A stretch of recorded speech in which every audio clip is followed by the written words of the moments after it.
Fikile Mbalula het die week ingestem om die amptelike statistieke oor transformasie in sport bekend te maak. Die departement gebruik die term Black African en Generic Black in sy transformasieteikens. Die begrip Black African verwys na slegs swart mense, terwyl Generic Black swart mense, bruin mense en Indiërs insluit. Wat atletiek betref, word daar beoog om slegs swart, bruin en Indiër mense aan te stel. Die doelwitte vir die bestuur van cricket is dat ongeveer 3/4 van die aanstelling swart, bruin of Indiër moet wees. Meer as die helfte moet swart wees.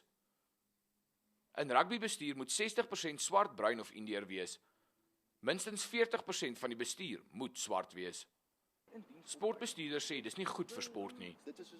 Kom ons gaan soek hulle en ons mentor hulle en ons lei hulle op. En ek dink daar's baie bekwame jong mense daar buitekant, maar as ons gedwing word om teen 2018 dit sommer net te doen en jy gryp 'n man en jy sit hom in 'n posisie en hy het geen ervaring nie, is ek baie bekommerd daaroor, maar ek is vrees ons sport gaan daaronder ly. Jy kan nie van bo af ontwikkel nie. Jy weet, dis geen manier nie. Dit is hulle het die regering het 'n ongelooflike plig en ek dink daar het hulle gefaal. Jy moet op skole vlak, op voetsoolvlak moet jy ontwikkel, of dit nou spelers is of afrigting is. As die transformasiedoelwitte nie bereik word nie, het Mbalula gedreig dat sy departement befondsing aan sportfederasies gaan onttrek. Gerard Pretorius, E-nuus, Pretoria.